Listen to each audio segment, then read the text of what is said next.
أعوذ بالله من الشيطان الرجيم.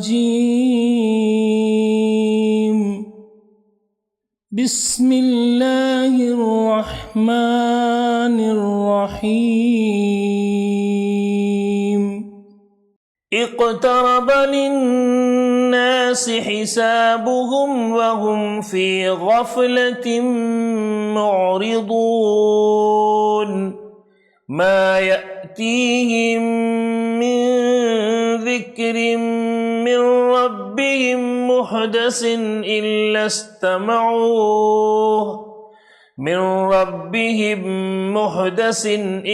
استمعوه وهم يلعبون.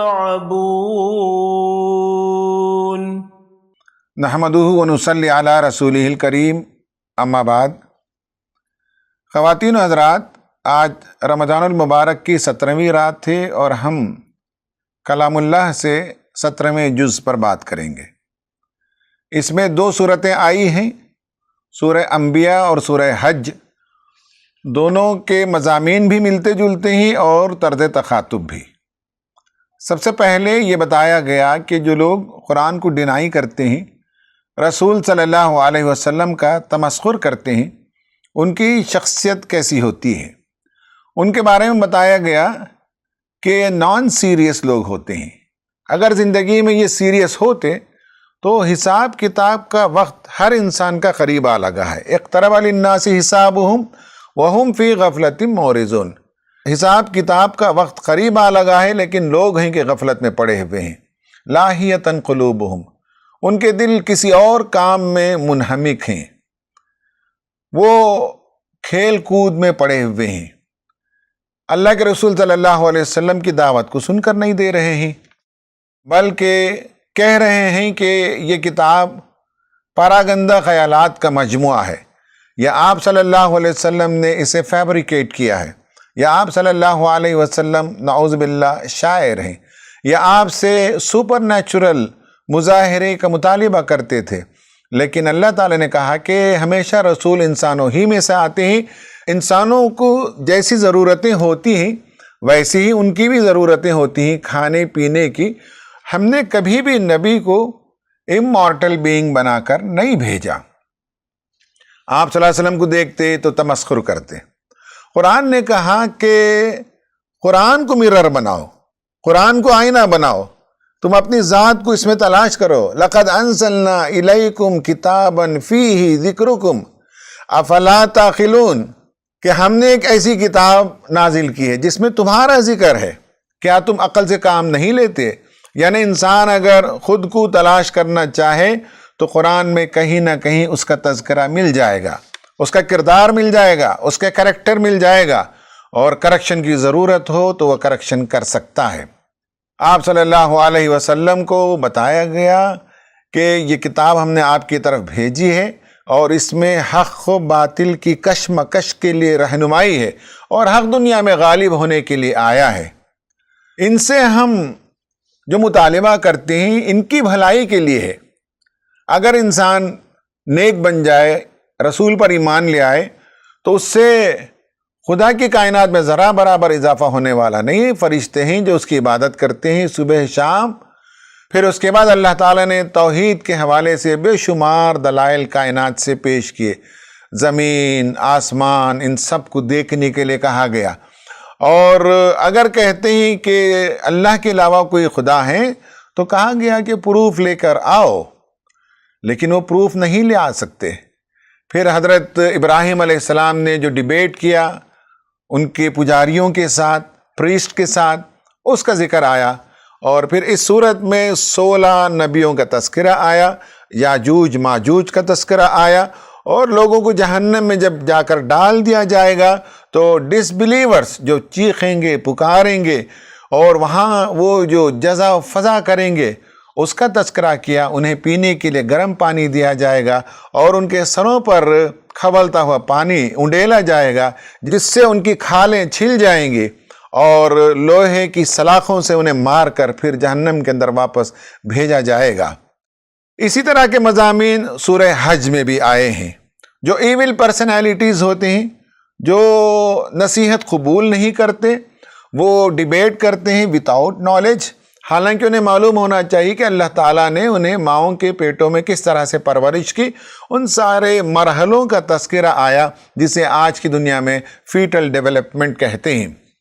پھر کائنات کے ذرے ذرے کی طرف اشارہ کر کے بتایا کہ اس پوری کائنات اللہ تعالیٰ کے حضور عبادت گزار ہے۔ پھر اس کے بعد حضرت ابراہیم علیہ السلام کو کعبۃ اللہ کی دیواروں کو اٹھانے کا جو حکم دیا، جو لوکیشن انہیں بتایا گیا، وَإِذْ بَوَّأْنَا لِإِبْرَاهِيمَ مَكَانَ الْبَيْتِ، تو اس کا ذکر آیا۔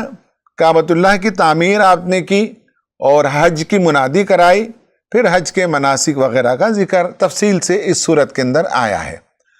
اور اس صورت کے اختتام کی طرف اللہ تعالیٰ نے بتایا کہ نبیوں کی قوموں کو اللہ تعالیٰ نے جب انہوں نے ریبیلیس ایٹیٹیوڈ اختیار کیا تو تباہ و برباد کر دیا۔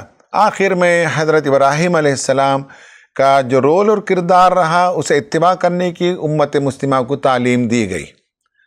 خواتین و حضرات، یہ دونوں صورتوں کے اندر 17ویں پارے کے اندر جو مضامین آئے ہیں ان کا ایک سرسری جائزہ، ایک خلاصہ میں نے آپ کے سامنے پیش کیا۔ آج ہم ایک اور نئے موضوع پر بات کریں گے اور اس کا نام ہے سائیکو اسپریچول تھیراپی۔ بہت سے تھیراپیز آج ایجاد ہوئے ہیں۔ پہلے زمانے میں اس طرح کے تھیراپیز موجود نہیں تھے، لیکن آج جو تھیراپیز ہیں ان میں سے گریٹفلنس تھیراپی بھی موجود ہے، شکریہ ادا کرنے کی تھیراپی ہے، یا یہ کہ فرگیونس تھیراپی ہے، لوگوں کو معاف کرنے کے نتیجے میں انسانی جسم کے اندر جو طبیعت کے اندر انبساط آتا ہے، بیماریاں دور ہوتی ہیں، وہ بھی آج تھیراپی کی شکل میں پایا جاتا ہے۔ اس پر بہت کچھ کام کرنے کی ضرورت ہے۔ اسی طرح سے آج ہم جس موضوع پر بات کریں گے وہ سائیکو اسپریچول تھیراپی ہے، نفسیاتی روحانی تدابیر علاج۔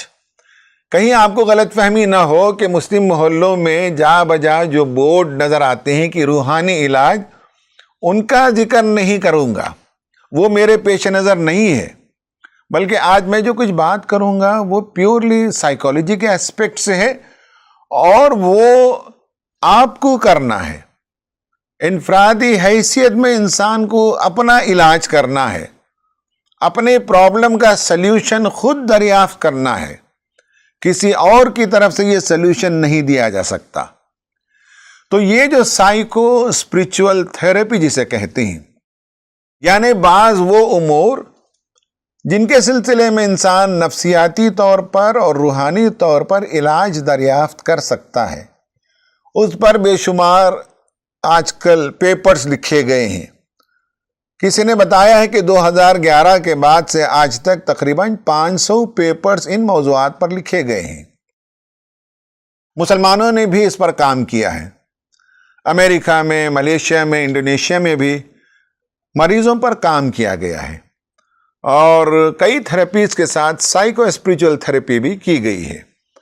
یہ نفسیاتی روحانی علاج کیا ہے، اس پر ہم آج اختصار سے بات کریں گے، اور اسی پارے کے اندر سے بعض آیتوں کو لے کر انشاءاللہ تفصیل سے گفتگو کریں گے۔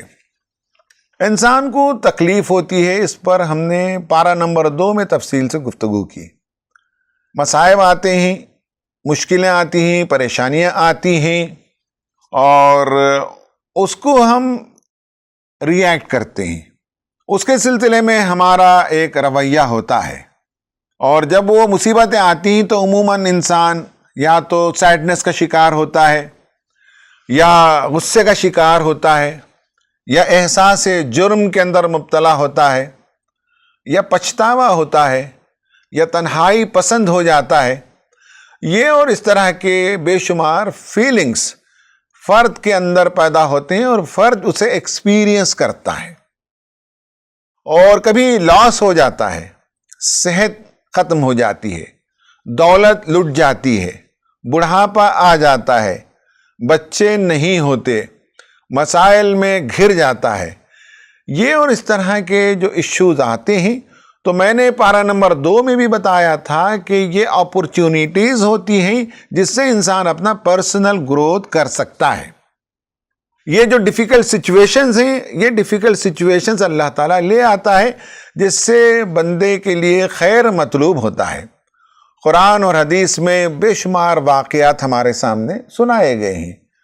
قرآن میں بھی واقعات ہیں، نبی صلی اللہ علیہ وسلم نے بھی بہت سے واقعات سنائے ہیں، جس میں معلوم ہوتا ہے کہ اللہ تعالیٰ آزماتا ہے، اور آزمائش میں اللہ تعالیٰ اپنے خصوصی بندوں، نبیوں اور رسولوں کو بھی آزماتا ہے، آزمائش سے گزارتا ہے، اور ان آزمائشوں کی بھٹی سے گزرنے کے بعد ان کے اندر جو گروتھ ہوتا ہے، جو شکر گزاری آتی ہے، جو ان کی روحانی ترقی ہوتی ہے، ان سب کا ذکر خود قرآن نے بھی کیا ہے اور آپ صلی اللہ علیہ وسلم نے بھی بیان فرمائے ہیں۔ کیونکہ اسلام ایک کمپلیٹ سسٹم آف لائف ہے، اس میں عقائد بھی ہیں، اس میں اعمال کا بھی ذکر ہے، اس میں معاشرتی اور معاشی اور سیاسی رہنمائی بھی کی گئی ہے، اسی کے ساتھ ساتھ انسان کے جو نفسیاتی امور ہیں، جو بیماریاں ہیں، جو مسائل ہیں، جو پریشانیاں ہیں، ان کا بھی ایک کمپوننٹ ہے جو اسپریچول کمپوننٹ ہے علاج کا، وہ بتایا گیا۔ اس کا یہ مطلب نہیں ہے کہ آپ میڈیکل ٹریٹمنٹ نہ کریں۔ قرآن کے حوالے سے معلوم ہوتا ہے کہ حضرت ایوب علیہ السلام جب بیمار ہوئے تو انہیں میڈیکل ٹریٹمنٹ کا بھی نسخہ دیا گیا، اور ساتھ ساتھ انہوں نے دعا بھی کی، جس کے نتیجے میں ان کی بیماری کا علاج نکل آیا۔ تو آج کچھ لوگوں نے اس پر کام کیا ہے کہ does grief lead to growth, کیا غم اور تکلیف اس کے نتیجے میں انسان کے اندر ترقی آتی ہے؟ بہرحال میں ہر دن جس طرح سے کہہ رہا ہوں اور آج بھی کہتا ہوں، یہ موضوع غور و فکر کا طالب ہے اور اس پر ریسرچ ہونا چاہیے۔ ایک بات لوگ بتاتے ہیں جنہوں نے تحقیق کی ہے، وہ یہ کہ جب انسان تکلیفوں سے گزرتا ہے اور اپنی اسپریچول تھیراپی کرتا ہے، روحانی علاج کرتا ہے، تو اس کے نتیجے میں ایک نئی شخصیت اندر سے نمودار ہوتی ہے، جسے اسپریچول ایمرجنس کہا جاتا ہے۔ یہ سٹریسفل ایونٹ کے بعد انسان کے اندر یہ نیا روپ، یہ اس کے اندر سے ایمرجنس نظر آتا ہے۔ ابھی جس صورت کا ہم مطالعہ کریں گے اس میں معلوم ہوتا ہے کہ گریف، ڈسٹریس، تکلیف، غم، مصیبت اور پریشانی جب آتی ہے تو بندے کو چاہیے کہ وہ اللہ کو یاد کرے۔ ہوتا یہ ہے کہ انسان ہر علاج کو تو آزماتا ہے، لیکن وہ ذکر اللہ کو بھول جاتا ہے۔ الا بذکر اللہ تطمئن القلوب، قرآن نے کہا کہ آگاہ رہو، اللہ تعالیٰ کی یاد ہی میں دلوں کو اطمینان ہے۔ جو سکون چاہیے، جو پیس آف مائنڈ چاہیے، جو سائیکالوجیکل ویل بینگ چاہیے، اس کے لیے یہ کمپوننٹ ہمیں کبھی بھی فراموش نہیں کرنا چاہیے، جسے ہم اسپریچول کمپوننٹ کہتے ہیں، یا یہ کہ اس کا جو روحانی پہلو ہے، روحانی علاج ہے، وہ انسانوں کو اپنانا چاہیے۔ خواتین و حضرات، ابھی ہم جن آیتوں پر گفتگو کریں گے اس میں ہمیں معلوم ہوتا ہے کہ اللہ کو یاد کرنے کے نتیجے میں انسان کا غم ہلکا ہوتا ہے، انسان کی تکلیف دور ہوتی ہے، بلکہ بعض مرتبہ انسان کی جسمانی کمزوریاں بھی اور بیماری کی وجہ سے جو سٹریس پیدا ہو جاتا ہے، جو ٹراما کی کیفیت ہو جاتی ہے، اس کے اندر بھی کمی آتی ہے۔ یہ تو قرآن نے واقعات بیان کیے ہیں، اور دور جدید میں جن لوگوں نے تجربے کیے ہیں انہوں نے بھی بتایا ہے کہ یہ جو سائیکو اسپریچول تھیراپی ہے، اس کے نتیجے میں ذہنوں کے اندر جو سکون آتا ہے، جو تبدیلی آتی ہے، اس کا جو طریقہ ہے، اس کی جو سائنس ہے، اس کا جو میتھڈ آف ایفیکٹ ہے، وہ بتایا۔ اس کا نام انہوں نے رکھا ذکر اپروچ۔ ان میں سے ایک تو ذکر اللہ ہے، اللہ تعالیٰ کے بعض کلمات ہیں، بعض اسماء حسنہ ہیں، نبی صلی اللہ علیہ وسلم کے سکھائے ہوئے بعض وظیفے ہیں، قرآن میں موجود بعض دعائیں ہیں، ان کا اہتمام کرنے کے نتیجے میں تبدیلی آتی ہے۔ اور دوسری چیز ہے نبی کریم صلی اللہ علیہ وسلم پر درود بھیجنا۔ اس لیے کہ خود حدیث میں ہے کہ جو بندہ اللہ کے رسول صلی اللہ علیہ وسلم پر درود بھیجتا ہے اللہ تعالیٰ اس پر رحمتیں بھیجتا ہے۔ جب اللہ تعالیٰ کی رحمت کسی کو ملے، کسی پر اللہ تعالیٰ کی سکینت نازل ہو، اس سے بہتر اور کیا خوش نصیبی انسان کی ہو سکتی ہے۔ ذکر جو اپروچ ہے اس کو میں آپ کے سامنے بتانا چاہتا ہوں کہ جب انسان ذکر کرتا ہے، اللہ کو یاد کرتا ہے، تو اس کے نتیجے میں وہ ایک شیلڈ اپنے ذہن میں پیدا کرتا ہے، اور اندر جو برین کیمسٹری ہے اس کے اندر تبدیلی لے آتا ہے۔ مسلم سائنٹسٹ اور مسلم ڈاکٹرز نے اس کا علاج فائنڈ آؤٹ کیا، سائیکیٹرک تھراپی کا ایک حصہ اسے سمجھا، اور بعض پریگننٹ عورتوں پر انہوں نے یہ تجربہ آزمایا، بعض ان عورتوں پر یہ تجربہ آزمایا جن کی شادیاں کسی وجہ سے ختم ہو گئیں، بعض طلبہ پر یہ تجربہ کیا جو ایگزامینیشن کے اسٹریسفل ایونٹ سے گزر رہے تھے۔ اس میں ذکر تھراپی کے نتیجے میں کیا تبدیلی آتی ہے، روحانی تسکین ملتی ہے، یہ سب انہوں نے دیکھا، اور وہ ہمیں بتایا کہ کس طرح سے یہ کام کرتا ہے۔ اس کا جو فنکشننگ کا طریقہ ہے وہ یہ سمجھ لیں کہ جب آدمی بآواز بلند ذکر اللہ کے کلمات کو ادا کرتا ہے، بآواز بلند قرآن مجید کی تلاوت کرتا ہے، سورہ فاتحہ کی تلاوت کرتا ہے، معوذتین کی تلاوت کرتا ہے، یا کچھ اور دعاؤں کا اہتمام کرتا ہے، تو اس وقت اپنی ہی آواز کا جو ساؤنڈ وائبریشن ہے وہ انسان کے کانوں سے ٹکراتے ہیں۔ بتایا گیا کہ 340 میٹرز پر سیکنڈ کی رفتار سے وہ ہمارے کانوں سے ٹکراتے ہیں ذکر اللہ کے کلمات، اور یہ وائبریشن جو ہوتے ہیں یا جو ویوز ہوتے ہیں وہ ہمارے ہیئرنگ کو افیکٹ کرتے ہیں، اور 20 سے لے کر 20,000 وائبریشنز پر سیکنڈ پیدا کرتے ہیں۔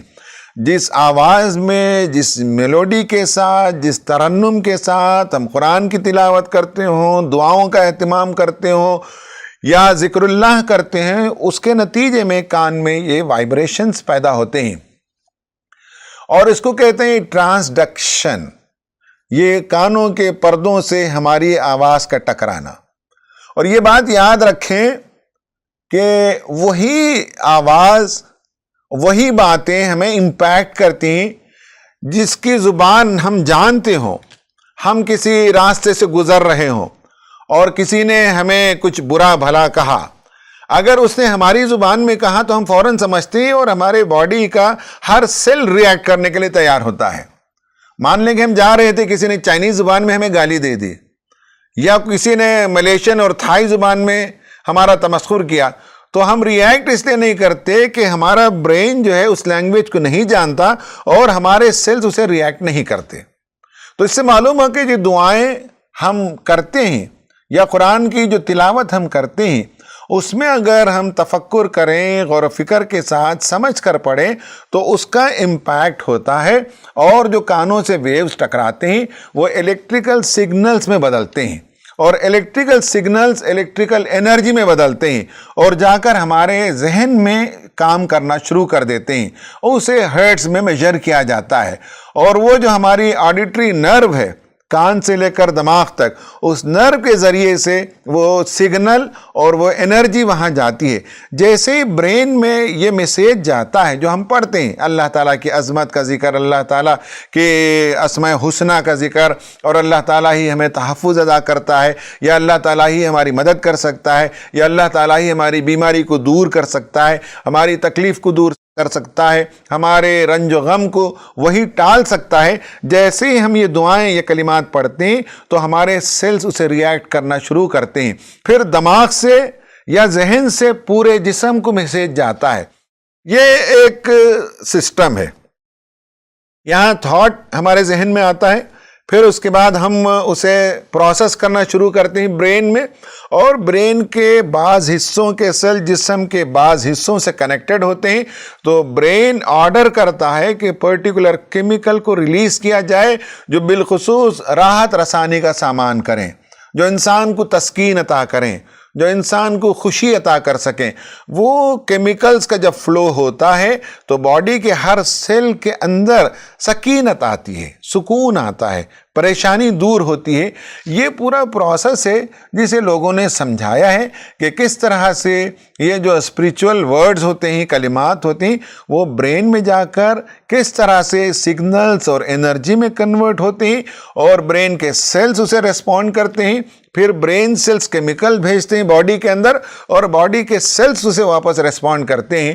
یہ ایک پورا پروسیس ہے جس کے نتیجے میں انسانی جسم کے اندر جو مفید کیمیکلز ہیں، جو مفید ہارمونز ہیں، وہ کریٹ ہونے لگتے ہیں. مثلا جو ہے میلیٹونین ہے. تجربہ یہ کیا گیا کہ سورہ فاتحہ کی تلاوت کے نتیجے میں جو ڈومیننٹ ویوز ہوتے ہیں سورہ فاتحہ پڑھتے وقت، وہ ویوز ذہن میں پیدا ہوتے ہیں. یہ موقع نہیں ہے تفصیل میں جانے کا کہ انسانی ذہن ایک موٹر کی طرح ہے. تو وہ motor first gear, second gear, third gear, fourth gear میں جس طرح سے ہم چلاتے ہیں، ویسے ہی alpha waves, beta waves, gamma waves اور ڈیلٹا ویوز کریٹ ہوتے ہیں. جو ڈیلٹا ویوز ہوتے ہیں وہ سکون پیدا کرنے والے ویوز ہوتے ہیں. جب انسان سونے جاتا ہے تو ڈیلٹا ویوز ہوتے ہیں. جب آدمی فجر کی نماز کو جاتا ہے تو اس وقت بھی اس طرح کے ویوز کریٹ ہوتے ہیں. اس سے انسان کو سکون ملتا ہے. تو معلوم ہوا کہ سورہ فاتحہ کی تلاوت کے نتیجے میں میلیٹونین کریٹ ہوتا ہے، ڈیلٹا ویوز ذہن کے اندر پیدا ہوتے ہیں اور اس سے ہیلنگ ہوتی ہے. باڈی کے اندر جو سیلز یا جو نیورونز ڈیمیج ہو چکے ہوتے ہیں، وہ ڈیمیج نیورونز کی پھر سے جو ہے ریپیئر ہونا شروع ہوتے ہیں. یہ بعض مرتبہ جو ہے ہیلنگ ہوتی ہے یا بعض مرتبہ نئے سیلز پیدا ہوتے ہیں. آدمی جب تفکر کا، پریشانی کا شکار ہوتا ہے، غم کا شکار ہوتا ہے، تو کورٹیزول نام کا ایک کیمیکل ہے جو فلو ہوتا ہے، سیڈنس کا کیمیکل ہے. اور جس بندے کو بھی آپ سیڈ دیکھیں، ڈپریشن میں دیکھیں، اینگزائٹی میں دیکھیں، تو اس کا مطلب ہے کہ اس کی باڈی کے اندر کورٹیزول اپنے لمٹ سے زیادہ ہے، اس کا بہاؤ ہو رہا ہے. اور لوگوں نے تجربہ کر کے دیکھا کہ یہ جو ذکر اللہ ہے، قرآن کی تلاوت ہے، سورہ فاتحہ کی تلاوت ہے، ان سب کے کرنے کے نتیجے میں، یا جو طلبہ امتحان کو جا رہے ہوتے ہیں اور ہائی سٹریس لیول میں اس وقت ہوتے ہیں، پرفارمنس کا سٹریس ہوتا ہے، تو اس وقت دعائیں اور ذکر اللہ کرنے کے نتیجے میں کورٹیزول کا کنٹینٹ جو ہے وہ لوئر ڈاؤن ہوتا ہے. یہ سب تحقیقات کی گئی ہیں، اس پر پیپرز اویلیبل ہیں. جو ڈیٹیل پڑھنا چاہیں وہ جا کر پڑھ سکتے ہیں. بہرحال اس کے نتیجے میں محسوس کیا گیا کہ ڈپریشن میں کمی آتی ہے، میجر کیا گیا. سیڈنس کا لیول کم ہوتا ہے، میجر کیا گیا. کامنس کا لیول گریٹر ہوتا ہے، میجر کیا گیا. اور ذہن کے اندر سکون اور اطمینان کی کیفیت بڑھتی ہے ذکر اللہ سے، تلاوت سے، دعاؤں سے اور درود سے. یہ ہمیں تجربات کے ذریعے سے معلوم ہوا ہے. اسی طرح سے ایک اور کیمیکل ہے جو انسانی ذہن کو سکون عطا کرتا ہے، وہ ہے اینڈورفن. وہ بھی ذکر اللہ کے نتیجے میں پیدا ہوتا ہے. تو یہ سب تجربے تو تھوڑے بہت ہوئے ہیں، لیکن ہمیں اس پر مزید کام کرنے کی ضرورت ہے کہ اسپریچول ہیلنگ میں انسان جن کلمات کو ادا کرتا ہے اس کے نتیجے میں باڈی کے اندر کیا چینجز آتے ہیں. حضرت علی رضی اللہ تعالیٰ عنہ سے یہ بات مروی ہے کہ آپ نے فرمایا کہ 4 چیزیں انسان اگر کرتا ہے تو اس کے نتیجے میں اس کے اندر سکون کی کیفیت پیدا ہوتی ہے. ایک تو یہ ہے کہ قرآن مجید کی تلاوت ہو، دوسرا راتوں میں اٹھ کر نماز ادا کریں، تیسرا یہ ہے کہ صالح اور اچھے لوگوں کے ساتھ رہے، اور چوتھا یہ کہ روزہ رکھے، یعنی رمضان کے علاوہ اور روزوں کا اہتمام کرے. ان کے ساتھ یا ان میں سے کسی ایک کے ساتھ، چاروں میں سے ذکر اللہ کی کثرت کرے تو سکون اور طمانینت کی کیفیت اس کے اندر نازل ہونے لگتی ہے. اب آتے ہیں ہم آج جن آیتوں پر گفتگو کرنا مقصود ہے، وہ ہے سورہ نمبر 21، آیت نمبر 83 سے 90. ان میں 3 نبیوں کے حوالے سے ہم بات کریں گے. ایک تو یہ ہے کہ وَأَيُّوبَ إِذْ نَادَى رَبَّهُ، جب ایوب نے اپنے رب کو پکارا، انی مسنی الضر وانت ارحم الراحمین، پروردگار مجھے تکلیف نے چھو لیا ہے، مجھے بیماری نے چھو لیا ہے اور تو سب سے زیادہ رحم کرنے والا ہے۔ قرآن نے کہا فَاسْتَجَبْنَا لَهُ فَكَشَفْنَا مَا بِهِ مِن ضُرٍّ وَآتَيْنَاهُ أَهْلَهُ وَمِثْلَهُم مَّعَهُمْ رَحْمَةً مِّنْ عِندِنَا وَذِكْرَىٰ لِلْعَابِدِينَ۔ ہم نے ایوب کی دعا سن لی اور ہم نے اس کی تکلیف کو دور کر دی، اور ہم نے اس کی بیوی بچے اور جو کچھ اس سے چھوٹ گیا یا اس سے دور ہو گئے ہم نے وہ سب واپس کر دیے، اور یہ اللہ تعالیٰ کی رحمت ہے۔ عبادت گزار بندوں کے لیے اس میں بڑی نصیحت ہے۔ ایک حضرت ایوب کا ذکر ہے اور انہوں نے مسلسل دعا کی، اس دعا کے نتیجے میں ان کی تکلیف دور ہوئی۔ دوسری دعا ہے وَذَنُّونَ، حضرت یونس علیہ السلام کا تذکرہ ہے۔ اِذ ذَهَبَ مُغَاضِبًا فَظَنَّ أَن لَّن نَّقْدِرَ عَلَيْهِ، جب وہ غضبناک ہو کر اپنی بستی چھوڑ کر نکل گیا اور اس کا خیال تھا کہ ہم اس پر قدرت نہیں رکھتے، مگر ہم نے اسے پکڑ لیا۔ پھر وہ مچھلی کے پیٹ میں چلے گئے۔ فَنَادَىٰ فِي الظُّلُمَاتِ، اور مچھلی کے پیٹ کے اندھیرے میں وہ پکار رہے تھے اللہ الہ الا انت سبحانک انی کنت من الظالمین۔ خواتین و حضرات، دو نبیوں کے دو ماڈلز ہمارے سامنے ہیں۔ ایک یہ ہے کہ حضرت ایوب علیہ السلام بار بار دعا کر رہے تھے ربی انی مسنی الضر وانت ارحم الراحمین، اور حضرت یونس علیہ السلام دعا فرما رہے تھے لا الہ الا انت سبحانک انی کنت من الظالمین۔ اسکالرز نے بتایا ہے کہ جب انسان محسوس کرے کہ وہ آزمائش سے گزر رہا ہے تو انی مسنی الضر وانت ارحم الراحمین اسے بار بار پڑھنا چاہیے۔ جب انسان محسوس کرے کہ اس نے کوئی غلطی کی ہے تو اللہ تعالیٰ کو راضی کرنے کے لیے لا الہ الا انت سبحانک انی کنت من الظالمین کا ورد کرنا چاہیے، پڑھتے رہنا چاہیے۔ وہاں بھی اللہ نے کہا فاستجبنا لہ، یہاں بھی کہا فاستجبنا لہ ونجیناہ من الغم، ہم نے یونس کی دعا سن لی اور ہم نے اسے غم سے نجات دی۔ وَكَذَلِكَ نُنْجِي الْمُؤْمِنِينَ، یعنی یہ جو ہیلنگ ہے، اسپرچول ہیلنگ یا سائیکالوجیکل ہیلنگ، یہ صرف حضرت ایوب کے لیے اور حضرت یونس ہی کے لیے نہیں ہے۔ وَكَذَلِكَ نُنْجِي الْمُؤْمِنِينَ، مومنین بھی اگر اسی جذبے کے ساتھ خدا کو راضی کرنے کے لیے خدا کی طرف رجوع ہو کر اسے مناتے ہوئے ذکر کریں گے، یاد کریں گے، پکاریں گے، دعا کریں گے تو وَكَذَلِكَ نُنْجِي الْمُؤْمِنِينَ، مومنین کو بھی ہم نجات دیں گے، ان کے غموں سے نجات دیں گے، بیماریوں سے نجات دیں گے، تکالیف سے نجات دیں گے۔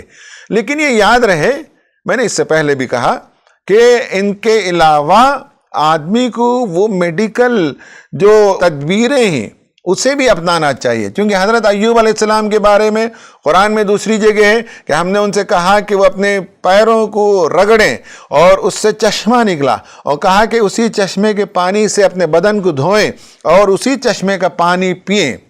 یعنی یہ ہے کہ کوئی اگر جلد کی بیماری ہو تو اسے کلین کرنے کے لیے آج کے زمانے میں آئنمنٹ لگانے کی بات کرتے ہیں، میڈیسنز لگانے کی بات کرتے ہیں، اور اندر بھی جو جراثیم آ جاتے ہیں اس کے لیے اورل میڈیسن دیا جاتا ہے۔ تو اللہ تعالیٰ نے کہا کہ اسی پانی سے اپنے جسم کو دھوئیں، اسی پانی کو پیا کریں۔ آج کل لوگ بتاتے ہیں کہ جس پانی میں سلفر کا کنٹینٹ زیادہ ہوتا ہے وہ اسکن ڈیسیزز کے لیے بہت مفید ہوتا ہے۔ تو میڈیکل ٹریٹمنٹ کے ساتھ ساتھ سائیکو اسپریچول تھراپی کا بھی اہتمام کرنا چاہیے۔ اور تیسرے نبی کا ذکر ہے وَذَكَرِيَّا إِذْ نَادَىٰ رَبَّهُ، زکریا نے جب اپنے رب کو پکارا ربی لا تذرنی فردا وانت خیر الوارثین، پروردگار مجھے اکیلا نہ چھوڑ، مجھے اچھا وارث عطا فرما۔ فاستجبنا لہ، ہم نے اس کی دعا سن لی۔ ووہبنا لہ یحییٰ، ہم نے اسے یحییٰ جیسی اولاد عطا کی۔ تو معلوم ہوا کہ اسکن ڈیسیزز یا یہ ہے کہ مچھلی کے پیٹ میں چلے جانا، یا لا ولد ہی تو بچے کے لیے، اولاد کے لیے دعا کرنا، ان تین کیسز کا اللہ تعالیٰ نے ہمارے سامنے تذکرہ کیا اور بتایا کہ انسان کو چاہیے کہ اللہ تعالیٰ ہی پر بھروسہ کریں. وہ مسبب الاسباب ہے، وہ دوا میں بھی شفا دیتا ہے، دعا کے ذریعے سے بھی علاج دیتا ہے، اور دیگر ذرائع سے بھی اللہ تعالیٰ شفا دیتا ہے. اس کے علاوہ کوئی نہیں جو شفا دے سکے. خدا کو بھول کر انسان صرف مادی چیزوں پر اعتبار کر لے تو اللہ تعالیٰ ہی ہے جو اس میں بھی شفا عطا کرتا ہے. تو یہ آج کی دنیا کی ایک بڑی ضرورت ہے کہ ہم خود سے بھی، اپنے گھروں میں بھی ان چیزوں کا اہتمام کریں اور بچوں کو بھی بتائیں. گھر میں کوئی بیمار ہو تو یہ تجربہ ضرور کر کے دیکھیے. احادیث میں یہ باتیں آئی ہیں. امام ابن قیم جوزی کی ایک کتاب ہے طب نبوی، اس میں دعاؤں کے ذریعے سے کیسے علاج کیا جائے، مختلف پریشانیوں کے لیے قرآن مجید کے کون کون سے حصوں کی تلاوت کی جائے، غور و فکر کے ساتھ اللہ تعالیٰ کو منایا جائے، اس سے دعا کی جائے، بار بار التجا کی جائے، اس کی چوکھٹ پہ جا کر بیٹھا جائے، اور جب تک وہ ہماری بات نہ مان لے وہاں سے آدمی جو ہے اٹھے نہیں. یہ جو انسسٹنس کے ساتھ آدمی بیٹھتا ہے، اس کے نتیجے میں انسان کے اندر تبدیلی آتی ہے. خواتین و حضرات، میں آپ کو بتانا چاہتا ہوں کہ جو کی انفرنس ہے آج کی پوری گفتگو کا، ان میں سے پہلی بات تو یہ کہ جب بھی آپ کوئی تکلیف محسوس کریں، جب بھی آپ کوئی پریشانی محسوس کریں، اس میں یہ تلاش کریں کہ کہیں میرے عمل کو تو اس میں دخل نہیں ہے. آدمی کی مزاج کے اندر تکبر ہوتا ہے، غرور ہوتا ہے، یا یہ کہ انسانوں کے دلوں کو وہ تکلیف پہنچاتا ہے. بہت سے مورل ایشوز انسان کے ہوتے ہیں. تو پہلا کام ہے تخلی. اپنے اندر سے ان چیزوں کو خالی کرنا چاہیے. اور خالی کرنے کا طریقہ کیا ہے؟ جیسے میں نے کہا، عجب ہے، ریاکاری ہے، تکبر ہے، حسد ہے. تو اس طرح کی جو چیزیں ہیں اس کو نکالنے کا طریقہ یہی ہے کہ آدمی جو ہے اللہ تعالیٰ کے حضور ذکر کرے، توبہ کرے، اور بار بار ذکر اللہ کرے، اور اس سے مانگے، اللہ تعالیٰ سے مانگتا رہے. نمبر دوسرا یہ کام ہے کہ خالی کرنے کے ساتھ تخلی کے بعد تحلی کا مرحلہ آتا ہے. یعنی کچھ چیزوں کو اپنے اوپر لازم کرنا، اپنے اندر اسے لے جانا، اسے انجیکٹ کرنا، کچھ چیزوں کو اپنے اندر پیدا کرنا ہوتا ہے. وہ ہے گڈ بیہیویئر پیدا کرنا ہوتے ہیں، بیہیویئرل چینج لانا ہوتا ہے. ہم اپنی زندگیوں کے اندر تبدیلی لائیں، جیسا کہ ہم قرآن کی تلاوت کر رہے ہوں، جن ذکر اللہ کے کلمات کو ادا کر رہے ہوں، جن دعاؤں کو ہم پڑھ رہے ہوں، ان دعاؤں میں جو باتیں ہیں اس کی طرح ہم بنیں اور بیہیویئرل چینج اپنے اندر لائیں. یہ جو ہے تحلی کا سٹیج ہوتا ہے، جس میں ہم یہ کہہ سکتے ہیں کہ ہم انٹرنلائز کرتے ہیں اللہ تعالیٰ کے اسماء حسنہ کو. ہم چونکہ اس سے مانگ رہے ہیں، وہ رحمان ہے، تو ہم اپنے اندر رحمت کی صفت پیدا کریں. اس کے بے شمار نام ہیں، ان ناموں کے جو ہمارے لیے مناسب پہلو ہیں انسانوں کے لیے، وہ ہم اپنے اندر پیدا کریں اور اس کا عکس ہمارے اندر آ جائے. اور تیسرا مرحلہ ہوتا ہے تجلی کا. جب آدمی پہلا تخلی کرے، اس کے بعد تحلی کرے، اپنے اندر سے برائیوں کو دور کرے، توبہ کرے، ذکر اللہ کرے، اور اسماء حسنہ کو انٹرنلائز کریں، تو اس کے نتیجے میں خدا اور بندے کے درمیان کا بھی حجاب جو حائل ہو جاتا ہے، یا روحانی طور پر انسان پر جو غفلت طاری ہو جاتی ہے، یا برائیوں کے نتیجے میں اس کے دل کے اندر جو سختی آ جاتی ہے، یا خدا سے کسی وجہ سے وہ دور ہو جاتا ہے، یا خدا کی رحمت کو متوجہ نہیں کر پاتا، تو مسلسل ذکر کرنے کے نتیجے میں، مسلسل دعا کرنے کے نتیجے میں، مسلسل رات میں تہجد میں اٹھ کر اللہ تعالیٰ کو منانے کے نتیجے میں دل پر ایک تجلی نازل ہوتی ہے، راحت نازل ہوتی ہے، سکون نازل ہوتا ہے، اطمینان قلب کی کیفیت ہوتی ہے. اب بندے کو لگتا ہے کہ اللہ تعالیٰ نے ہماری دعا سن لی، اب ہماری تکلیف دور ہو رہی ہے، اور اس کے ذہن کے اندر ایک چینج آتا ہے، ایک مسرت آتی ہے، ایک اطمینان آتا ہے، ایک کانفیڈنس کی کیفیت پیدا ہوتی ہے. اور گناہوں کا جو اثر تھا، جو بوجھ تھا، جو گلٹ کانشیس تھا، احساس جرم تلے جو دبا جا رہا تھا، اس سے وہ باہر نکلتا ہے. یہ ایک بہت بڑا فائنڈ آؤٹ ہے. جس بندے کو جس دن اس کا بوجھ خالی ہوتا ہوا نظر آئے، جس بندے کو محسوس ہو کہ اس کے دل کے اندر ایک نئی چمک پیدا ہو گئی ہے، ایک روحانیت آ رہی ہے، خدا سے قربت حاصل ہو رہی ہے، خدا اس کی دعا سن رہا ہے، یہ جو امید، یہ ظن خدا کے ساتھ پیدا ہو جائے تو تجلی کا ظہور ہوتا ہے۔ یعنی یہ ہے کہ ہمارے دل کے اندر اطمینان کی کیفیت شروع ہو جاتی ہے۔ یہ 3 مرحلے سے آدمی کو معلوم ہوتا ہے کہ روحانی طور پر خدا سے قربت کا جو طریقہ اس نے اپنایا، جو علاج کا ذریعہ اس نے اپنایا، اپنے نفسیات کو اس نے جو چینج کیا، اپنے بیہیویئر کو اس نے جو چینج کیا، اس کے نتیجے میں خود اس کی زندگی کے مسائل حل ہوتے ہوئے اسے نظر آتے ہیں۔ اللہ تعالیٰ سے دعا ہے کہ اللہ تعالیٰ ہماری زندگی کے تمام مسائل کو حل فرمائے اور ہمیں اللہ تعالیٰ ہی کی طرف رجوع ہونے کی توفیق عطا فرمائے، اسباب کو بھی اختیار کرنے کی توفیق عطا فرمائے، اور اللہ تعالیٰ سے والہانہ طر پر لو لگا کر اسی سے گڑ گڑا کر مانگنے کی توفیق عطا فرمائے۔ آمین وآخر دعوانا ان الحمد للہ رب العالمین۔